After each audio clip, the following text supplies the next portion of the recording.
Ready to do a financial edit that makes budgeting easy this year? Then stick around because I have the must-know things to do inside of the Quicken Simplifi budgeting app. Plus, I'm giving you a sneak peek of how I set up my personal budget so that you get an idea of how this could work. Stick around.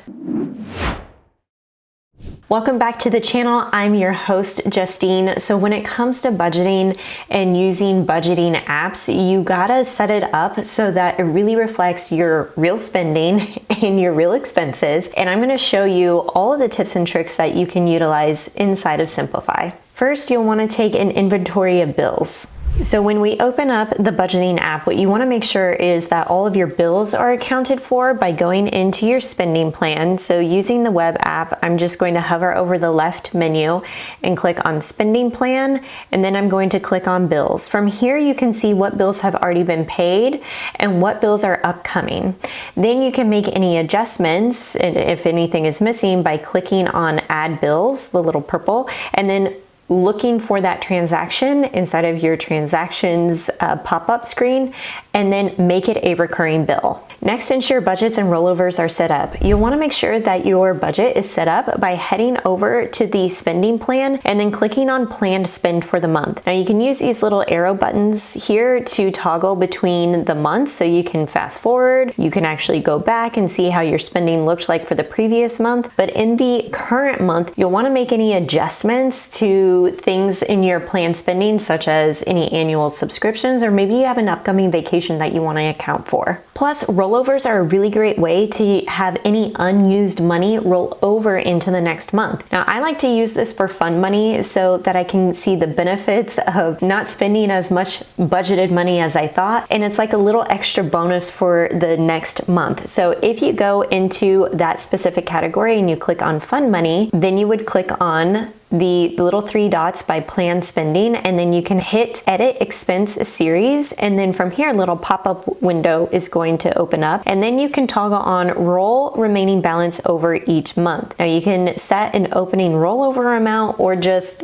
keep it at 0 and click update. Now when I move ahead to the next month, if there is any unused money from the previous month, that amount is going to roll over into this category for the next month, which feels like a little extra bonus. Now, I go into more details about how to do this in another video, so if you want to check that out, I will link to that in the description box below. You'll also want to learn how to set up account-to-account transfers. So if you have different bank accounts for different savings goals, then you no longer need to open up a separate window or separate app in order to do that. You can connect and move money from different accounts inside of the app. So what you're gonna do is you're going to go over to transfers, click transfer activity, and then you're going to set up transfers. Once you verify your identity and get those banks connected, this is just gonna make you so much more efficient because you don't have that added step. Everything's done within the app. You also want to learn how to set up custom rules. You can set up transaction rules so that they are always organized and customized the way that you want them to. So in order to do this, you'll head over to settings, then you'll click on rules, and then you'll want to click this purple button,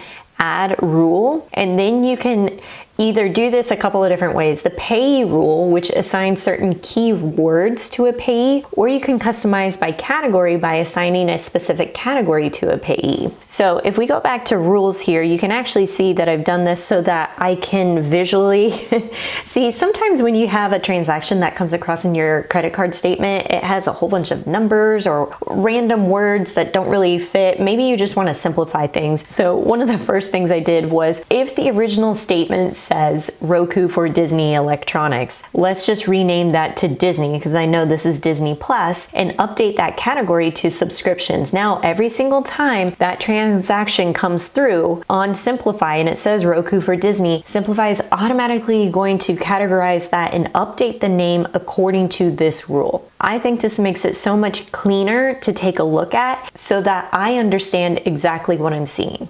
All right, you definitely want to know how to share your account with your partner. Your partner does not need a separate subscription for Simplifi, which is so nice. You can actually share yours by heading over to settings, and then you're going to click spaces and sharing, and then your financial space will be this card right here. You're going to click the three dots, and then you're going to click invite member, and then go ahead and add that member's name and email address. Note, you can only make changes like this using the web version of the app and not mobile. Another feature that you'll want to check out is the retirement planner. So you're going to go over to planning tools, and then the retirement planner is going to pop up. Now there's two different calculators that you can use. You can use the basic, where you can input your age, your current amount of investments, any annual investment contributions, and then retirement info. This is where you can kind of play around and toggle back and forth. Let's say you want to retire early and you want to hit 55 for retirement. What would that look like if we had an annual contribution amount of, let's call it $25,000? And then you can set your tax rate here, and then your investment returns. Now Simplifi is going to show you a high estimate of what this could look like over your lifespan. So a high estimate would be, holy cow, 30 million by the age of 92. It's going to show you the expected investment amount of, okay, we expect 11 million, but on the low side, it could be 3.6. You can continue to adjust those calculations, and if you want to go over to the advanced feature, then it's going to take into account any taxable contributions to your retirement. You can hover over that eye icon to get more information. So this is how much contributions you would be contributing to an investing account with after-tax income, like a Roth IRA, or tax-deferred contributions, like with a 401k or 403b, and inputting it into the calculator there. I find even just the basic retirement planner tool is really helpful, just to give you an idea of, okay, what if I want to increase my 401k contributions from 5% to 7%? Is that going to make a big difference in my investment and my net worth over time? And with any good financial planning, you also want to do some financial preparing, which comes along with your tax preparation. So now you can actually track deductible expenses and mark them as such inside of the Simplifi app. This is really huge because what it's going to do is you can actually export directly to popular tax software, saving you a ton of time. Also, the budgeting app is going to spit out Schedule A and Schedule B reports for you so that you have those ready to go. This is going to save a ton of time come April, or hopefully even before April when taxes are due, by having that built-in reporting logic done for you. So where you're going to go is you're going to go over to reports, and then you're going to click on taxes. Now you have everything set up and organized for you, and if you want to export this, you just click on the three dots, and then you can click on export to tax programs. It's going to give you two different options for files, the .txf or the .txj. Depending on what you use, you have both options available. And you'll definitely want to know how to use Bill Connect for credit cards. Now, historically, credit card payments can fluctuate from month to month, right? It's not always the same amount because your spending habits change and those spending amounts change. Now, with inside the budgeting app, you can have your credit cards connected via Bill Connect so that your payment reminders automatically update with the actual amount due. Now, the way that you're going to do this is you're going to head over to settings. You're going to hit all recurring here, and then you're going to look for that credit card transaction and that payment. And then you're going to hover over the three dots, and then you're going to connect to biller in order to connect that credit card company.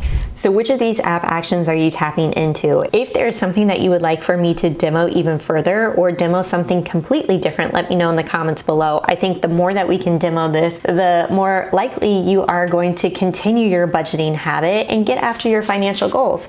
So drop those in the comments, hit the like button if you found this helpful, and I'll catch you in the next video.